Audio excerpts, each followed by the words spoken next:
बिस्मिल्लाहिर्रहमानिर्रहीम। अस्सलाम वालेकुम स्टूडेंट्स, हमने एक्सरसाइज जो है वो 4 स्टार्ट की हुई है फर्स्ट ईयर की, जिसकी हम जो है क्वेश्चन 1 बाय 1 सोल्व कर रहे हैं। तो आज हम स्टार्ट करेंगे क्वेश्चन नंबर 4.25 से, जिसमें लिखा हुआ है what can you say of skewness in each of the following cases. जी आप स्क्यूनेस के बारे में क्या कहेंगे। फर्स्ट पार्ट में ये है आपको Q2 दिया हुआ है, Q3 दिया हुआ है, Q1 दिया हुआ है। सेकंड पार्ट में मीन और मोड दिया हुआ है। तो स्क्यूनेस के लिए हम जो है B2 भी यूज करते हैं, सॉरी B1, जिसका फार्मूला होता है M3/M2 का क्यूब, या फिर हम 3 फार्मूले यूज करते हैं। Curl Pearson first coefficient of skewness, curl Pearson second coefficient of skewness, और तीसरा था बावले कोफिशिएंट ऑफ स्क्यूनेस। तो स्क्यूनेस को हम डिनोट करते हैं S.K से। चूंकि इसमें Q1, Q2 और Q3 दिया हुआ है, तो इसके लिए हम फार्मूला यूज करते हैं बावले कोफिशिएंट ऑफ स्क्यूनेस का, जो कि इक्वल होता है Q1 plus Q3 minus 2 median divided by Q3 minus Q1। और ये जो मीडियन होता है ये Q2 के इक्वल होता है। मीडियन Q2, D5 और P50 जो है ये चारों इक्वल होते हैं। तो इसलिए जहां पे भी कहीं आपको Q2 नजर आए वहां पे हम मीडियन लिख सकते हैं। तो ये फर्स्ट पार्ट है। Q1 है हमारे पास 13.73, Q3 है 26.01 और सॉरी Q3 हमारे पास है 38.29 और मीडियन Q2 के इक्वल होता है वो है 26.01 डिवाइडेड बाय Q3 38.29 माइनस 13.73। तो देखें जी जरा, पहले इन दोनों को ऐड करना है और इसमें से इन दोनों को करना है माइनस। तो ऐड करके देखते हैं जी।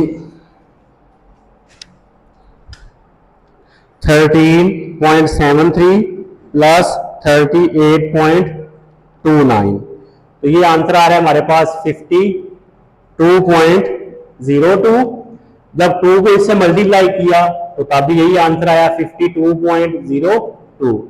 नीचे वाले को कर देते हैं माइनस 38.29 माइनस 13.73, 24.56। ऊपर चूंकि 0 आया, 0 डिवाइडेड बाय 24.56, तो आंसर आ गया 0। तो स्क्यूनेस हमारे पास क्या आ गया जी 0।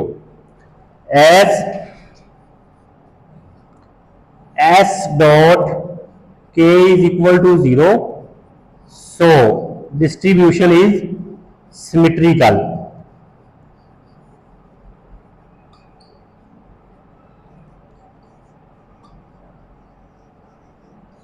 सिमेट्रिकल, क्योंकि स्क्यूनेस के लिए हम जो है इसको कंपेयर करते हैं 0 के साथ। अगर स्क्यूनेस 0 हो तो डिस्ट्रीब्यूशन सिमेट्रिकल होती है, अगर लेस देन 0 हो मतलब माइनस में आंसर आए तो फिर डिस्ट्रीब्यूशन नेगेटिवली स्क्यूड होती है। अगर स्क्यूनेस का आंसर 0 से बड़ा है, प्लस में है, तो फिर डिस्ट्रीब्यूशन जो है पॉजिटिवली स्क्यूड होती है। तो इसको जो भी हमें सोल्व किया तो आंसर 0 आया, इसलिए हम ये कहेंगे जी तो डिस्ट्रीब्यूशन है वो सिमेट्रिकल है। अब हम चलते हैं इसके सेकंड पार्ट की तरफ। सेकंड पार्ट में देखिए, एज मीन जो है ये इक्वल है 1403 के, और ये लेस है मोड से, जो कि इक्वल है 1487 से। जब मीन जो है वो मोड से लेस हो तो डिस्ट्रीब्यूशन जो होती है वो नेगेटिवली स्क्यूड होती है। सो डिस्ट्रीब्यूशन इज नेगेटिवली स्क्यूड। अगर मीन जो है वो मोड से बड़ा हो तो फिर डिस्ट्रीब्यूशन पॉजिटिवली स्क्यूड, अगर मीन और मीडियन मोड इक्वल होंगे तो फिर डिस्ट्रीब्यूशन होगी सिमेट्रिकल। तो ये था जी हमारे पास क्वेश्चन नंबर 4.25, जिसमें फर्स्ट पार्ट में हमने देखा कि डिस्ट्रीब्यूशन सिमेट्रिकल है, सेकंड पार्ट में हमने देखा कि डिस्ट्रीब्यूशन जो है वो नेगेटिवली स्क्यूड है। सॉरी, अब हम चलते हैं क्वेश्चन नंबर 4.26 की तरफ। अब हमारे पास है जी क्वेश्चन नंबर 4.26, जिसमें f का सम दिया हुआ है, एफ वाई का सम, एफ वाई स्क्वायर का सम, एफ वाई क्यूब का सम और एफ वाई की पावर 4 का सम। पूछा हुआ है find first 4 movements about mean, test the distribution for symmetry and kurtosis. हमने मूवमेंट्स अबाउट मीन भी फाइंड करने हैं और सिमेट्री के लिए हम B1 यूज करते हैं, मतलब ये जो कि इक्वल होता है m3 ओवर m2 के क्यूब का अंडर रूट, और कर्टोसिस के लिए हम B2 यूज करते हैं जो इक्वल होता है m4 ओवर m2 का स्केयर। तो चारों मूवमेंट्स भी हमने फाइंड करने हैं, मतलब m1 फाइंड करना है, second movement about mean, third movement about mean और फोर्थ मूवमेंट अबाउट मीन। तो अगर ग्रुप डेटा हो तो m1 का हमने ये फार्मूला पढ़ा हुआ है, sum f into y minus y bar over sum f। m2 के लिए sum f into y minus y bar whole square divided by sum f।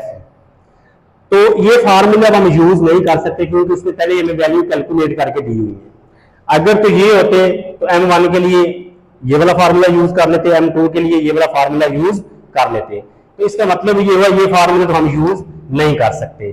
तो इस इंफॉर्मेशन को यूज करते हुए पहले हम चारों m प्राइम निकालेंगे, मतलब पहले m1 प्राइम जो है ये इक्वल होगा sum F y over sum f के। तो सम एफ वाई उसने दे दिया है 572, एफ का सम दे दिया है 76। तो हमारे पास जो m1 प्राइम है इसका आंसर आ जाएगा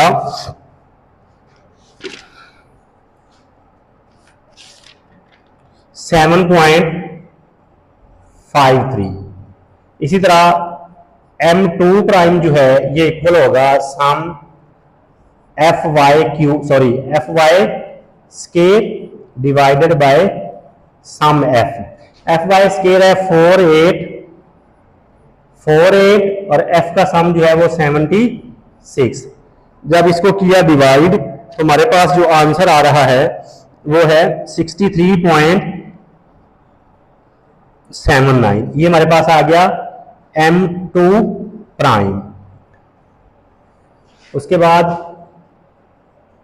m3 prime sum F Y cube divided by sum F.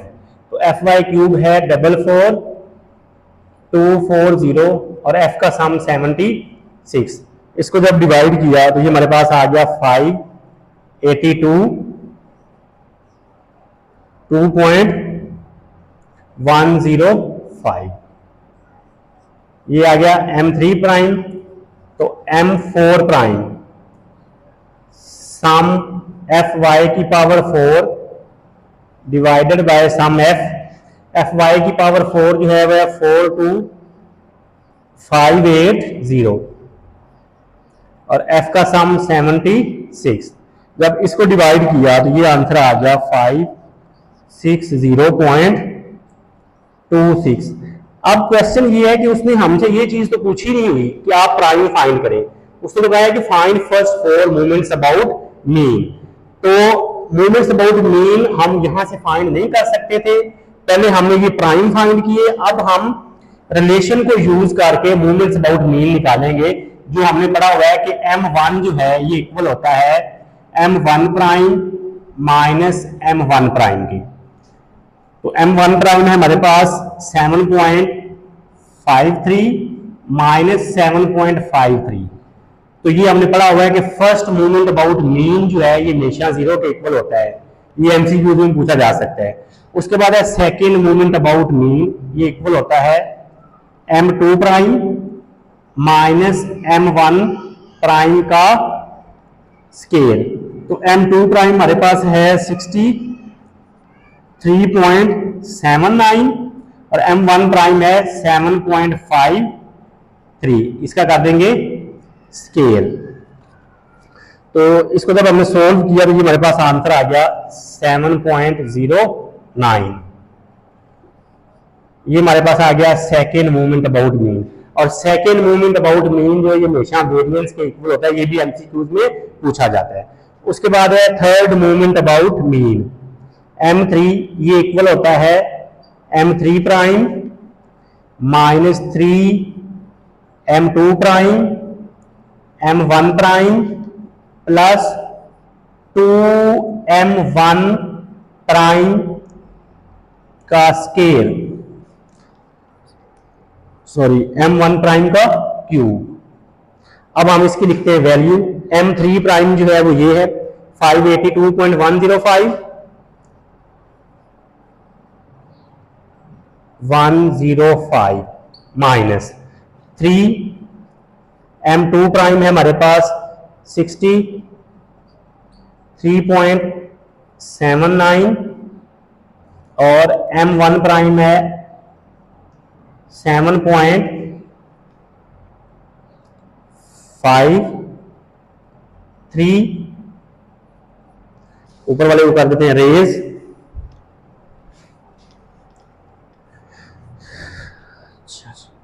Plus 2 M1 prime cube. M1 prime cube जो है वो है 7.53 और इसकी हम पावर कर देंगे 3। इसको अब हम करें सोल्व असल में M3 को।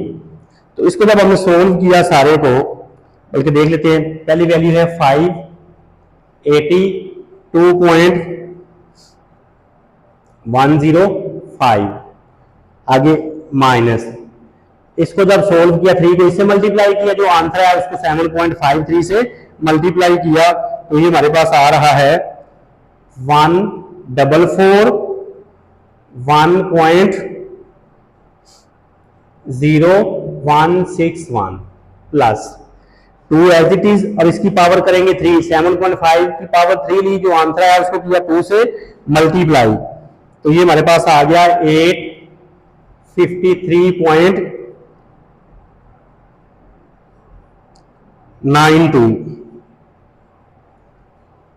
इसमें से इसको माइनस किया, जो आंसर है उसको उसमें प्लस किया, तो ये हमारे पास M3 जो है ये हमारे पास आंसर आ रहा है -4.69। ये हमने फाइंड किया जी थर्ड मूवमेंट अबाउट मीन। अब हमने फाइंड करना है fourth movement about mean. M4 ये इक्वल होता है M4 prime minus 4 M3 prime M1 prime plus 6 M2 prime into M1 prime का स्केयर माइनस 3 M1 प्राइम की पावर 4।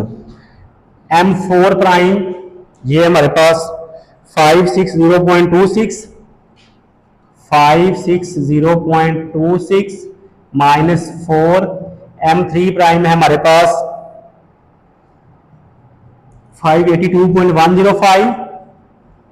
82.105 प्लस 6 M2 प्राइम है हमारे पास जी 63.79 60, बल्कि इसको ना आगे जगह नहीं हमारे पास, नीचे लिख लेते हैं, प्लस अब हम ये वाला कर रहे हैं 6 M2 प्राइम है हमारे पास 63.79 और M1 प्राइम का स्केयर वो है 7.53 का स्केयर माइनस 3 M1 प्राइम की पावर 4, तो ये आ गया 7.53 की पावर 4। इस सारे को जब हमने सोल्व किया तो हमारे पास जो फोर्थ मूवमेंट अबाउट मीन है उसका आंसर आ रहा है -4916.02। पहले जी देखें जरा, हमने फर्स्ट M1 प्राइम फाइंड किया, M2 प्राइम फाइंड किया, M3 और M4। क्योंकि उसने हमसे पूछा हुआ था मूवमेंट्स अबाउट मीन, तो M1 जो है ये इक्वल होता है M1 prime minus M1 prime, ये 0 के इक्वल। M2 का ये फार्मूला, ये आ गया 7.09, M3 का ये वाला फार्मूला, इस तरह M4 का ये आ फार्मूला। तो M4 जो है ये आंसर आ रहा है -4916.20। एक चीज आपको याद रखनी है कि सेकेंड मूवमेंट अबाउट मीन और फोर्थ मूवमेंट अबाउट मीन ये कभी नेगेटिव नहीं हो सकते। अगर ये आंसर M2 का नेगेटिव आ जाए या M4 का आंसर माइनस में आ जाए तो इसका मतलब ये जो डेटा हमें दिया गया है वो ठीक नहीं है, उसमें कहीं ना कहीं मिस्टेक है। तो चूंकि ये माइनस में आ रहा है हम लिखेंगे as M4 is equal to negative, क्योंकि हमारे पास M4 नेगेटिव आ रहा है, सो डेटा इज रॉन्ग। जब डेटा रॉन्ग है तो हम आगे जो है वो B1 और B2 जो है वो फाइंड नहीं कर सकते, क्योंकि हमारे पास M4 ही माइनस में आ गया है। तो ये था हमारे पास क्वेश्चन नंबर 4.26। अब हम चलते हैं नेक्स्ट क्वेश्चन 4.27 की तरफ। नेक्स्ट क्वेश्चन हमारे पास ये 4.27। If distribution has mean 1403 and mode 1487 what can you say about skewness.